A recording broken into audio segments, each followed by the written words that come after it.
আসসালামু আলাইকুম। প্রিয় দর্শক, অন্য মঞ্চের আলাপচারিতায় আপনাদের সকলকে আমন্ত্রণ জানাচ্ছি। বঙ্গবন্ধু কন্যা জননেত্রী শেখ হাসিনা আল্লাহ তাআলা ওনাকে একটা সুযোগ দিচ্ছেন একেবারেই বঙ্গবন্ধুর মতো করে ফিরে আসার। এখন এই সুযোগ উনি গ্রহণ করবেন কিনা এটা আল্লাহ জানে আর উনি জানেন। আওয়ামী লীগকে তো আল্লাহ তাআলা নিজে হাতে 5ই আগস্টে বাঁচিয়ে দিয়েছেন। কারণ 5ই আগস্টে যদি এই ঘটনা না ঘটতো তাহলে আজ থেকে 10 বছর পরে আপনি আওয়ামী লীগকে খুঁজে পাওয়া কঠিন হতো। আমার প্রাণপ্রিয় সংগঠন যাদের হাতে পড়ে গিয়েছিল বা যেই কাঠামোর মধ্যে পড়ে গিয়েছিল হারিয়ে যেত যদি 5ই আগস্ট না হতো। রাষ্ট্রপতি শাহাবুদ্দিন এবং স্পিকার শিরীন শারমিনকে একেবারে যত্ন করে আলাদা করে রাখা, খুব বেশি রিড করার প্রয়োজন নাই। It is just part of the deal. Deal শেষ। জি আচ্ছা, ডিল শেষ করছেন আপনি। এবারে আমি জি তাহলে প্রশ্নটা করি, কারণ রাশেক রহমান, আপনাকে স্বাগত জানাচ্ছি পালস অফ পলিটিক্সে আমার আজকের আয়োজনে। আপনাকে ধন্যবাদ। আপনি কেমন আছেন? ভালো? আমি অবশ্যই ভালো আছি, আপনাকে অনেক ধন্যবাদ, আপনি যুক্ত হয়েছেন।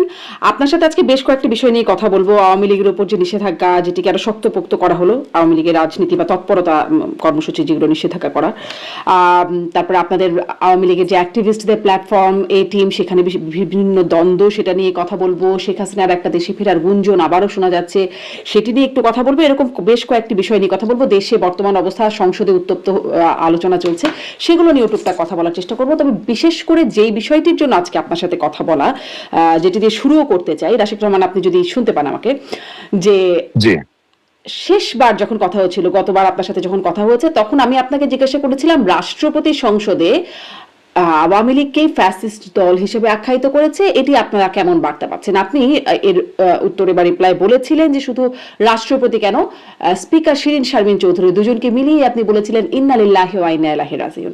ফলে সেই একটা ফলো আপ আপনার কাছ থেকে জেনে আজকের অনুষ্ঠান শুরু করতে চাই, যে এখন আমরা দেখলাম শিরীন শারমিন চৌধুরী এতদিন পরে গ্রেপ্তারও হলেন এবং তারপরে খুব দ্রুত আবার জামিনে ছাড়াও পেয়ে গেলেন। এখন আপনার মূল্যায়ন কি? আমার মূল্যায়ন আগে যা ছিল এখনো তাই। ওনার গ্রেপ্তার হওয়ার সাথে কোনো কিছু পরিবর্তিত হওয়ার কি আছে?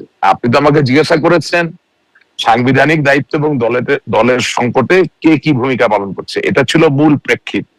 সেটার উপরে ভিত্তি করে একটি মহাপ্রেক্ষিতের উত্তর আমি দেওয়ার চেষ্টা করেছিলাম। অর্থাৎ মহামান্য রাষ্ট্রপতি থেকে শুরু করে মাননীয় স্পিকার থেকে শুরু করে যাদের উপরে দেশ ও জাতি শুধু নয়, প্রাথমিকভাবে বঙ্গবন্ধু কন্যা জননেত্রী শেখ হাসিনা আওয়ামী লীগ নির্ভর করেছিল, তাদের কি ভূমিকায় ছিলেন সেই জায়গায় আমি আলাপ করেছিলাম। এবং আমি তো যা বলেছি, আমি তো অসত্য বচন করি নাই, আমি যা বলেছি সত্য বচন ছিল। কারণ দিনের শেষে বাস্তবতা হচ্ছে যে আমরা খুব আবেগপ্রবণ একটা দল। আওয়ামী লীগের যারা নেতা কর্মী তারা আবেগপ্রবণ হবে, এটাই তো স্বাভাবিক। কারণ একজন আবেগী মানুষ ছাড়া তো আর কেউ বাংলাদেশকে স্বাধীন করার জন্য রক্ত দিতে যায় না। খুব হিসাবী মানুষ হলে তো দূর থেকে বসে বসে খেলা দেখতো, তাই না?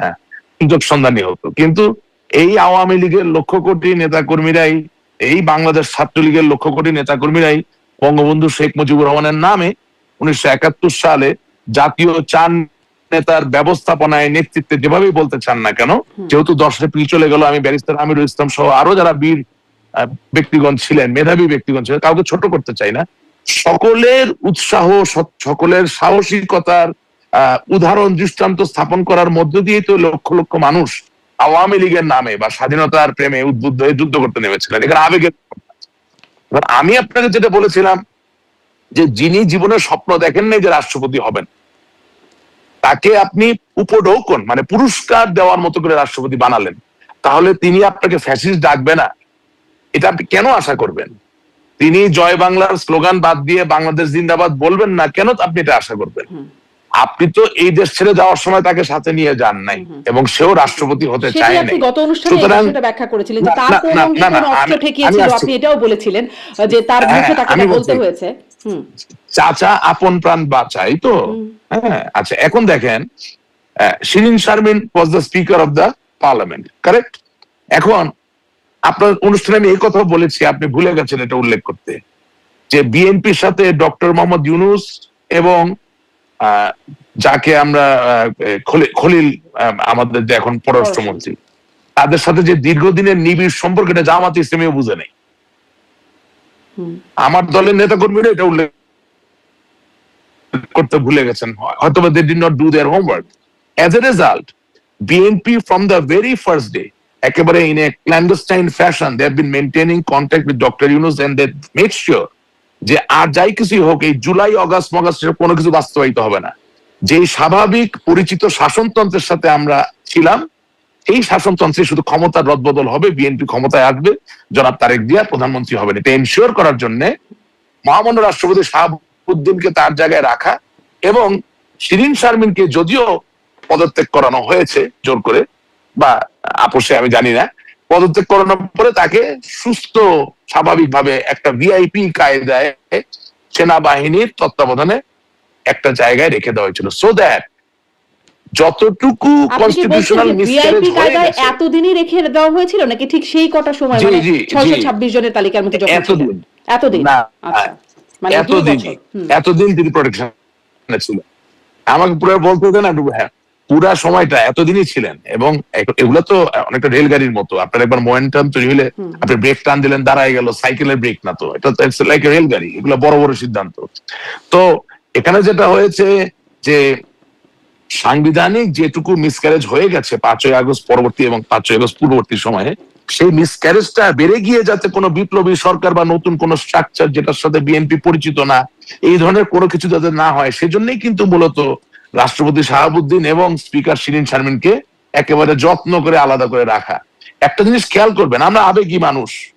জনাব শিরিন শারমিন, ওনার বিরুদ্ধে কোনো মামলা তো আসলে নাই, যেটা মামলা ছেড়ে মিথ্যা মামলা, কোনোদিন তার কোনো অনিষ্ট হোক এটা তো আমি চাই না। কিন্তু বাস্তবতা কি, যে আজকে তাকে যদি স্বাভাবিক জীবনে ফিরে আসতে হয়, তাহলে যারাই যেই কুশীলবরাই যেভাবেই তাকে আড়ালে রেখেছিলেন, তাদের কি কোনো উপায় আছে ওই জুলাই অগাস্টের মামলায় গ্রেপ্তার করে তাকে জামিন না দেওয়া ছাড়া?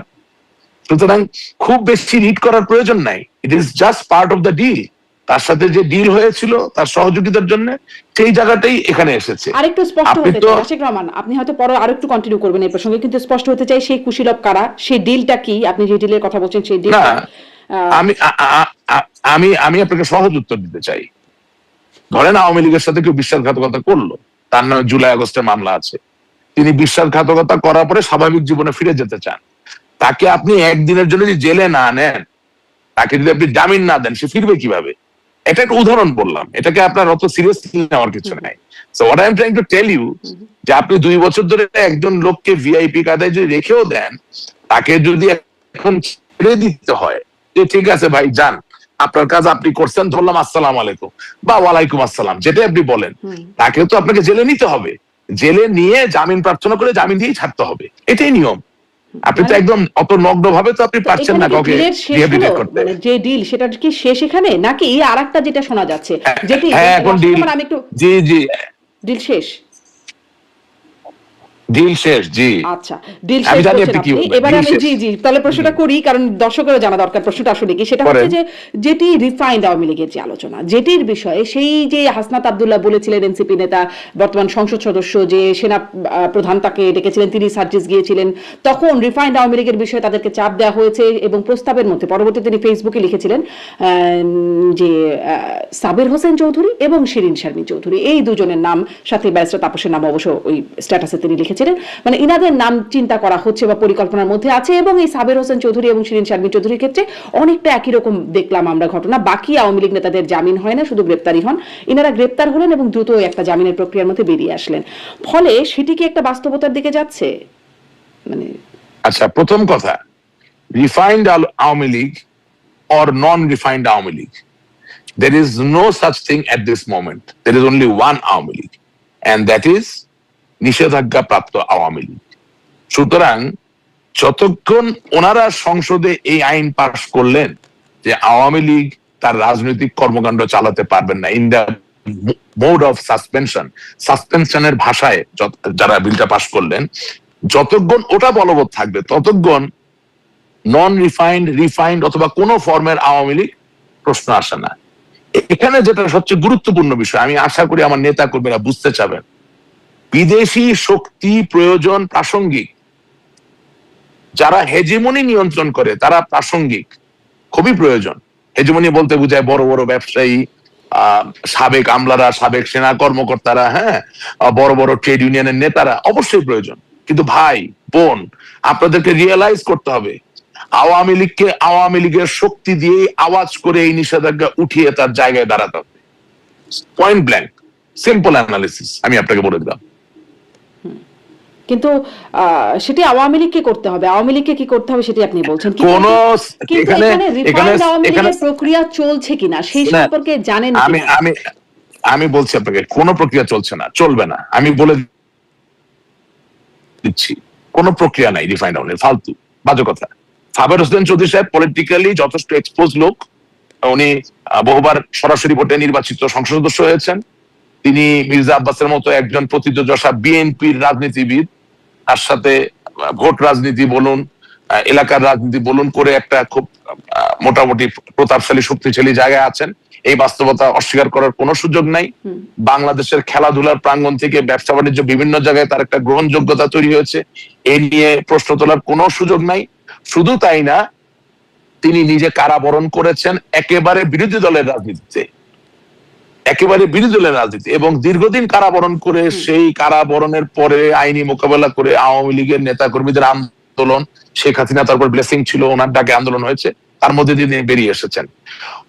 ওনার আওয়ামী নেতৃত্বের জায়গা আর পাশাপাশি আপনি শিরিন শারমিন ম্যাডামের নেতৃত্বের জায়গা যদি কম্পেয়ার করতে চান, এটা হয় না। শিরিন শারমিন ম্যাডাম ডেফিনেটলি খুবই ভদ্র মানুষ, খুব ভালো মানুষ, অমায়িক মানুষ। তিনি প্রথম হয়েছেন মেধা তালিকায়, জীবনে কোনো দ্বিতীয় হননি, সব ঠিক আছে, কিন্তু পড়ালেখায় তো উনি ফার্স্ট ক্লাস ফার্স্ট, কোনো সন্দেহ নাই। এখন রাজনীতি, যেই রাজনীতি এখন প্রয়োজন এই সংগ্রাম আন্দোলন মোকাবেলা করার জন্য, সেই রাজনীতিতে আসলে উনি কোন ডিভিশন পেয়েছেন বা পাবেন এটা বিচার্য বিষয়। তার থেকেও বড় কথা আপনাকে আবারও আমি বলতে চাই যে ঢাকার উপরে যতক্ষণ না আমাদের নিয়ন্ত্রণ তৈরি না হবে, চট্টগ্রামের উপরে যতক্ষণ না আমাদের নিয়ন্ত্রণ তৈরি না হবে, ততক্ষণ পর্যন্ত আসলে সত্যিকার অর্থে মাঠের রাজনীতি করে আমাদের যে সংগ্রামের যে শক্তি সেটা প্রদর্শন করতে পারা একটা দুরূহ ব্যাপার হয়ে যাবে। সেই জায়গা থেকে জনাব শিরিন শারমিন, তার বাড়ি নোয়াখালী, সেখান থেকে পীরগঞ্জের, উনি প্রথমে সংরক্ষিত আসনে এমপি, পরবর্তীতে যে নির্বাচনগুলো আপনারা বিতর্ক তোলেন, আমরাও মাঝে মাঝে বলতে চাই যে হ্যাঁ একটু ভালো নির্বাচন হতে পারতো, সেই সব নির্বাচনে তিনি নির্বাচিত হন আওয়ামী লীগের নেতা কর্মীদের বেঁচে থাকার জন্য বা প্রিভেল করার জন্য বা প্রজ্বলিত হওয়ার জন্য। সেই জায়গায় উনি কতটুকু নেতৃত্ব দিতে পারবেন আমি খুব মানে আই ডোন্ট নো, আমি বলতে চাই না। সেই জায়গা থেকে আপনি যত হাইপোথিসিস আজকের অনুষ্ঠানে আমার সামনে উপস্থাপন করার চেষ্টা করবেন, প্রত্যেকটাকে আমি নাল এন্ড ভয়েড বলে তার মানে আগেভাগেই বলে দিই। যদি সামারি করি, রিফাইন্ড আওয়ামী লীগের কোনো প্রক্রিয়া নাই। No, impossible. আচ্ছা, স্পষ্ট। আপনি বলছেন যে মানে আওয়ামী লীগের ফেরার বিষয়ে বলছেন যে সেখানে শিরিন শারমিনের নেতৃত্ব আসলে তার একাডেমিক কোয়ালিফিকেশন নিয়ে কোনো প্রশ্ন থাকলেও নেতৃত্ব নিয়ে প্রশ্ন থাকতে পারে এখানে। হ্যাঁ, তাহলে একটা জেনুইন প্রাই আছে। প্রশ্নটা হচ্ছে এটা যে তাহলে ওই নেতৃত্ব দেবার জায়গায় এখন কে আছে আপনার বিবেচনায়, বা কেউ কি আছে? এবার আপনাকে আমি বলছি, বিএনপি, জামাত, এনসিপি সবাই মিলেও যদি আওয়ামী লীগকে নিষিদ্ধ করে, এটা প্লিজ কেটে দিবেন, যদি নিষিদ্ধ করে তাতে কি আওয়ামী লীগ নিষিদ্ধ হয়ে যায়? এটা কি হতে পারে? আপনি পৃথিবীর যেখানেই যাবেন আপনার জাতীয় সঙ্গীতটা তো বাজবে। আপনি রাষ্ট্রপ্রধান হিসেবে যান, সরকার প্রধান হিসেবে বাজবে না? আপনি রাষ্ট্রপ্রধান বা সরকার প্রধান হিসেবে যান, একটা প্রোটোকলের মধ্যে দিয়ে তো অন্য কোনো দেশের রাষ্ট্রপ্রধান সরকার প্রধানের সাথে দেখা হবে। তাদের অনাদিকাল পর্যন্ত যতদিন বাংলাদেশের ব্রিফ সামনে দেওয়া হবে, এই ৭১ সালের যুদ্ধের যে সত্যতা, তাকে সংসদে একটা বিল পাস করলেন হাসতে হাসতে, খেলতে খেলতে। এখন আসলে বিল করে নিষিদ্ধ করা হয়েছে কিনা সেটা চিন্তা করার থেকেও আওয়ামী লীগের চিন্তা করা উচিত যে আওয়ামী লীগ নিজ শক্তিতে প্রজ্বলিত হতে চায় কিনা। আমি আপনাকে একটা কোট বলি। আমি কিছুদিন আগে একটা বক্তৃতা শুনতেছিলাম, জনাব জাহাঙ্গীর কবির নানক সাহেব, আমাদের দলের প্রেসিডিয়াম সদস্য সম্মানিত এবং সাবেক মাননীয় মন্ত্রী, তিনি বলছেন যে দলের সব নেতার মাঝে ঐক্য আসুক আর না আসুক, দলের সব কর্মীর মাঝে ঐক্য চলে এসেছে। তো ওনার কথাকে আমি ডাউট করতে চাই না, এটা নিয়ে ডিবেট করতে চাই না। আমি শুধু বলতে চাই বাংলাদেশ আওয়ামী লীগের নেতারাও কিন্তু বাংলাদেশ আওয়ামী লীগের কর্মী। যখন আপনি নেতা কর্মী বেশি পার্থক্য করা শুরু করবেন, হ্যাঁ, তখন মনে করার কোনো কারণ নাই যে আওয়ামী লীগের কোনো নেতা ভেসে আসছে। বাংলাদেশের আওয়ামী লীগের একজন কর্মীও নেতা, একজন নেতাও কিন্তু কর্মী। এটা হচ্ছে আমাদের দলের একটা ওরিয়েন্টেশন, একটা রেজিমেন্টেশন। আর তার থেকেও বড় কথা কি, যে টেলিগ্রাম বা হোয়াটসঅ্যাপের একটা লিমিটেশন আছে, আপনাকে আমি বলি, সেটা হচ্ছে কি যে আপনি তো হাজার হাজার শত শত লোককে ডাকতে পারছেন না। তার মানে গত 17 বছরে চেহারা দেখে হোক, কারো তদবিরে হোক, টাকা পয়সার লেনদেনে হোক, নারীর লেনদেনে হোক, যেভাবে আপনি কমিটি দিয়েছেন কিনা, সেই কমিটির লোকের বাইরের লোককে তো আর আপনি এই লিমিটেড প্ল্যাটফর্মে ডাকতে পারছেন না। সুতরাং ঐক্য শব্দটা বলা ভালো, কিন্তু ঐক্য শব্দটা আসলে কতটুকু গভীরে গেল সেটা বোঝাটা তো খুব জরুরি। এখন আমার কাছে যেটা মনে হয়, আজকের যে আপনি আমাকে ডেকেছেন, আমি খুব কৃতজ্ঞ। আজকে পহেলা বৈশাখের এই দিনে বাংলাদেশের প্রত্যেক মানুষকে, বিশেষত আমার রংপুর মিঠাপুকুরের মানুষদেরকে পহেলা বৈশাখের আন্তরিক শুভেচ্ছা জানাতে চাই। তাদের জীবন হোক রঙিন, তাদের জীবন হোক সুন্দর। কিন্তু ঠিক একই সাথে আমি আওয়ামী লীগের নেতাকর্মীদেরকে বলতে চাই, আমাদের জীবন রঙিন সুন্দর ততক্ষণ যতক্ষণ বাংলাদেশের মানুষের জন্য আমরা সংগ্রাম করতে পারি। বাংলাদেশের মানুষের জন্য সংগ্রাম করার যে এজেন্ডা, সেই এজেন্ডার মধ্য দিয়েই তো আমাদের ঐক্যবদ্ধ হতে হবে। কমিটি ধরে ধরে টেলিগ্রাম আর হোয়াটসঅ্যাপ দিয়ে তার আপনি মানুষকে ঐক্যবদ্ধ করতে পারবেন না। এই টেলিগ্রাম এই অনুষ্ঠানের প্রথমে যে জায়গাটা আমরা এসেছি, আমরা ঐক্য হচ্ছে কিনা সেটাও আমার প্রশ্ন। তবে আপনার কাছে যেহেতু জাহাঙ্গীর কবির নানকের কথা বললেন, আমি তারই একটি সাক্ষাৎকার দেখছিলাম যে ভারতীয় সাংবাদিক অমল সরকারকে তিনি একটা সাক্ষাৎকারে, যেটা আওয়ামী লীগের যে ফেসবুক পেজ আছে সেখানে থাম্বনেইল করা হয়েছে মৃত্যুদণ্ডের পরোয়া নেই, এ বছরই দেশে ফিরবেন শেখ হাসিনা। এরকম কোন বার্তা আপনারা পেয়েছেন, বা কিভাবে ফিরবেন এই বছর দেশে, সেরকম কোন বার্তা দলের মধ্যে আছে জানেন? না, জননেত্রী শেখ হাসিনা যেভাবে ফিরুক ফিরুক, এটা তো সবাই চায়, কিন্তু জীবনের ঝুঁকি নিয়ে ফিরুক এটা তো কেউ চায় না। হ্যাঁ, আমি আপনাকে বলি, God works in mysterious ways, এটা বাইবেলে বলা আছে, কোরআনেও বলা আছে, আমাদের আসমানি কুতুবগুলোতে আছে। আল্লাহ তাআলা খুব রহস্যজনক ভাবে অদৃশ্যে কাজ করেন। আমি একটা কথা বলি যে আওয়ামী লীগকে তো আল্লাহ তাআলা নিজে হাতে 5ই আগস্টে বাঁচিয়ে দিয়েছেন।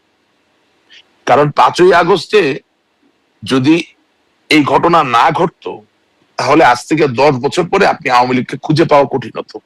আপনি লিখে রাখেন আমার কাছ থেকে, আওয়ামী লীগের যে বীরত্ব গাথা, স্বাধীনতার যে ইতিহাস, আওয়ামী লীগের যে আদর্শ এবং বঙ্গবন্ধু, এই সবকিছুকে আমরা হারিয়ে ফেলতাম খোদার ফজলে যদি 5ই আগস্ট না হতো।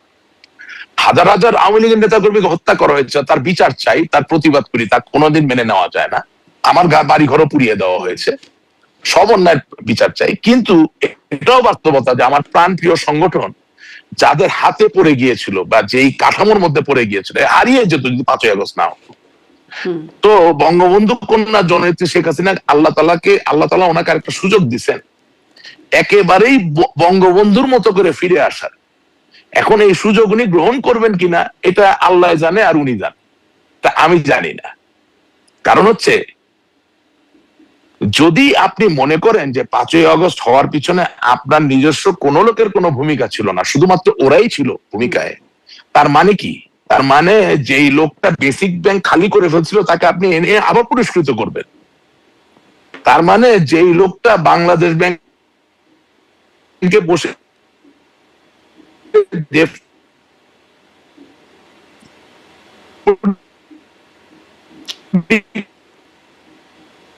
গভর্নর হয়ে হাজার হাজার কোটি টাকা পাচার করেছেন, ওই আপনি কি শুনতে পাচ্ছেন? হ্যাঁ, শুনতে পাচ্ছি, কিন্তু একটু নেটে সমস্যা হচ্ছে, মানে আপনার। আপনি কি শুনতে পাচ্ছেন? শুনতে পাচ্ছি, বলেন বলেন। হ্যাঁ, আচ্ছা, এখন কোন যাচ্ছে আটকে যাচ্ছে, আমি আবার যাতে বলি। না না, মানে কথাটা শোনা গেছে, কিন্তু আপনার ভিডিওটা একটু আটকে যাচ্ছে মাঝে মধ্যে, এটা হচ্ছে সমস্যা। আপনি কন্টিনিউ করেন, আমরা পুরোটাই শুনেছি। এখানে বৃষ্টি হচ্ছে তো, বৃষ্টি হলে একটু নেটের প্রবলেম হয়, সরি। হ্যাঁ হ্যাঁ, তো আজকে আয়নার দিকে তাকিয়ে যে প্রশ্ন করতে হবে যে আমরা পদ্মা সেতু করলাম, আমরা মেট্রো রেল করলাম, সারা দেশে এত ওয়ান্ডারফুল হাইওয়ে নেটওয়ার্ক বঙ্গবন্ধু কন্যা জননেত্রী শেখ হাসিনা পরিকল্পনায় করা হলো। হ্যাঁ, উনি তো আর নিজে সিমেন্ট ঢালেননি বা রড দেননি, বাট ওনার পরিকল্পনা তো, ওনার মেধা। হ্যাঁ, এটা তো ওনার শ্রমের জায়গা, তাই না? এবং পুরা দেশে ইন্টারনেট কানেক্টিভিটি হলো। এত বড় কোভিডের যে চরম সংকট, সেই সময় নেত্রী অটল চিত্তে দাঁড়িয়ে থাকলেন, বাংলাদেশের মানুষকে নিয়ে এই সমস্যা আমরা সমাধান করলাম বা আমরা মোকাবেলা করলাম, তাই না? এবং টিকার ব্যবস্থা করা হলো। আমি বলে শেষ করতে পারবো না, উনি এত কাজ করছেন। কিন্তু মাঝে মাঝে তো নিজ সময়ে আয়নার দিকে তাকিয়ে জিজ্ঞেস করা উচিত যে এত কিছু করার পরে কেন আমার আজকে এই জায়গায় আসতে হলো। তার মানে আপনার আশেপাশে কিছু লোক তো ছিল যাদের কারণে এই পরিস্থিতি তৈরি হয়েছে। এখন যদি 5ই আগস্ট না হতো তাহলে এই লোকগুলোর তীব্রতা আরো বাড়তো। সেই তীব্রতায় বঙ্গবন্ধু কন্যা জননেত্রী শেখ হাসিনার মহিমার জায়গা ম্লান হয়ে যেত।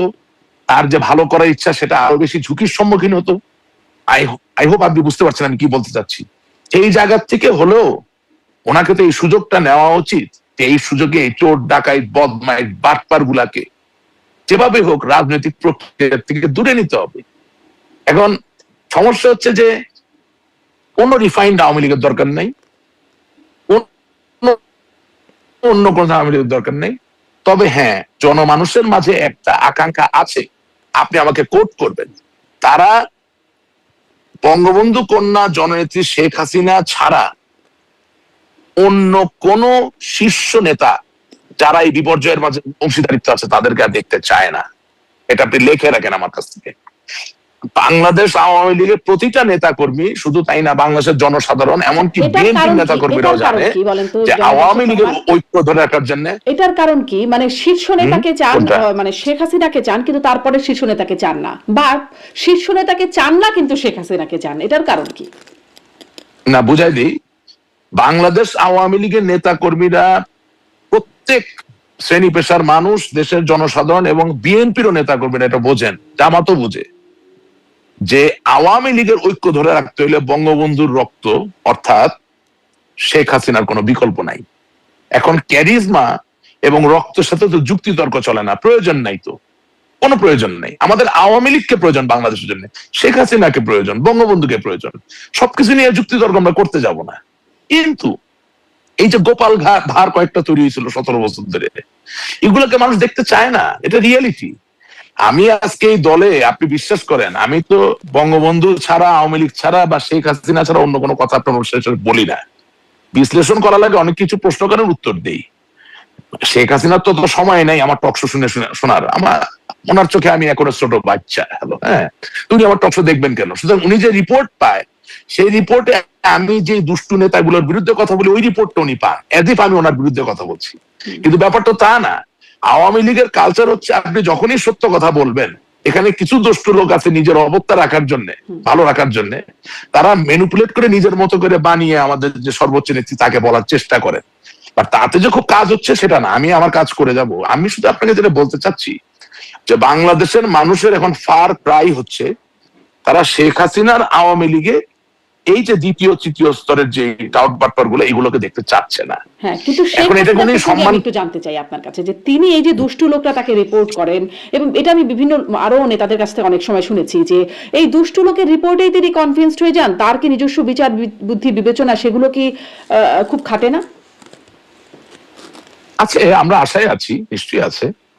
আওয়ামী লীগের নেতাকর্মীরা আশায় আছে। আপনি আওয়ামী লীগের যেসব নেতাকর্মীরা ধরেন স্থানীয় সরকার নির্বাচনে নমিনেশন নিতে গিয়ে প্রতারিত হয়েছে, তারা আশায় আছে। যারা উপজেলা নির্বাচনে নমিনেশন নিতে গিয়ে প্রতারিত হয়েছে, তারা আশায় আছে। যারা আওয়ামী লীগের জেলা, উপজেলা, ইউনিয়ন, ওয়ার্ড যে কোনো পর্যায়ের কমিটি করতে গিয়ে প্রতারিত বোধ করেছেন, তারা আশায় আছেন। হ্যাঁ, ধরেন ঢাকায় যারা আদিবাসী ভিত্তিক রাজনীতি করেন, আপনি বুঝতে পারছেন আমি কি বলতে চাচ্ছি, স্থানীয় রাজনীতিতে যাদের জীবনের সবকিছু, তারা যখন মনে করেন যে বঞ্চিত হয়েছেন এই স্থানীয় রাজনীতির খেলায়, তারা আশা করেন যে পরিবর্তন দেখতে পারবেন। আমিও আশা করি, আপনিও আশা করেন, কে আশা করে না? কারণ আওয়ামী লীগের মতো একটা বড় দল যদি সঠিক সিদ্ধান্ত একবার নিয়ে ফেলে, তাহলে তো বাংলাদেশের মানুষের জন্য ভালো। এখানে তো ক্ষতিগ্রস্ত হওয়ার কিছু নাই। আমি আপনার ছোট একটা উদাহরণ দেই। আমরা তো আবেগী, তাই না? এই শামসুল ইসলাম টুকু সাহেবের সাথে আমার এমন কোনো খাতির নেই। উনি আমাকে খুব রিগার্ড করেন। উনি যখন ডেপুটি স্পিকার ছিলেন, যখন স্বরাষ্ট্র প্রতিমন্ত্রী ছিলেন, সবসময় খুব সম্মান করেন। হ্যাঁ, কারণ উনি মনে করেন যে আমি যে কথাগুলা বলি ওগুলা প্রাসঙ্গিক।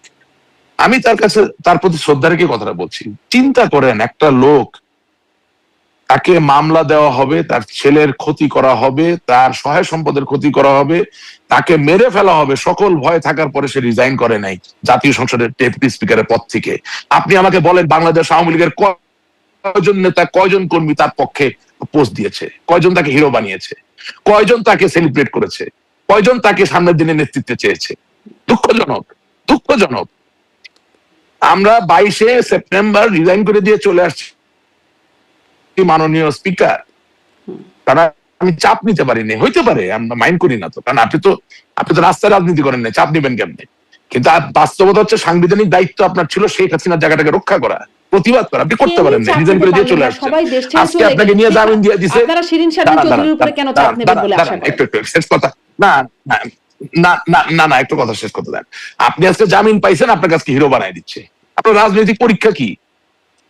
মানে চাপায়ে দেওয়া নেতৃত্ব দিয়ে কিন্তু আওয়ামী লীগের ফিরে আসা খুব কঠিন, আজকে আপনাকে আমি বলে দিচ্ছি। যে লোক নিজের থেকে ফাইট করতে পারে না, তারে ছাড়া কিন্তু আওয়ামী লীগ ফিরে আসা খুব কঠিন। একদম আপনাকে ব্লেটেন্ট হার্ডকোর কথাটা বলে দিলাম। চাপায়ে দেওয়া নেতৃত্ব দিয়ে কিন্তু আওয়ামী লীগ ফিরতে পারবে না, এত বলি। কারণ হচ্ছে যে শেখ হাসিনা যা বলবেন, যা করবেন, ওনার দল, ওনার বাবার দল উনি করতেই পারেন। সেই শক্তি, সেই ক্ষমতা, সেই জায়গা ওনার আছে, সেই অধিকার আপনার আছে। কিন্তু আমি আপনাকে বলতে চাচ্ছি যে যেহেতু আমরা, মানে আমিও বলি, সকলেই বলে যে আমরা নেতা কর্মীদেরকে খুব ভালোবাসি, খুব ভালোবাসার জায়গা, সুতরাং সেই জায়গা থেকে যদি আওয়ামী লীগকে ফিরে আসতে হয়, তাহলে চাপিয়ে দেওয়া নেতৃত্ব দিয়ে আওয়ামী লীগ ফিরতে পারবে না।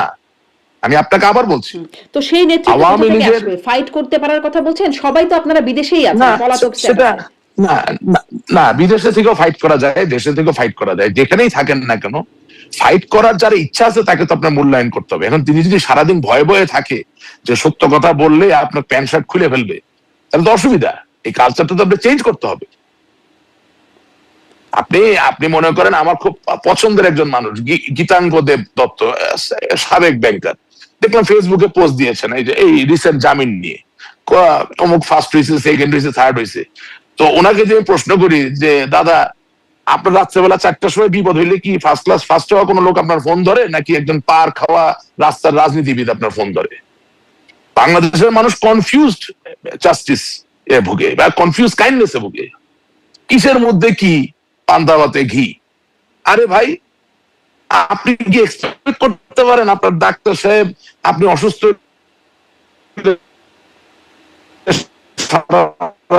আপনার পাশে বসে থাকবে? নার্স বসে থাকবে। নার্সের ভূমিকায় ডাক্তারকে চান, ডাক্তারের ভূমিকায় নার্সকে চান। What is this? So we need to change our attitude. এখন অ্যাটিটিউডের চেঞ্জ তো স্বয়ংক্রিয় ভাবে আসে না।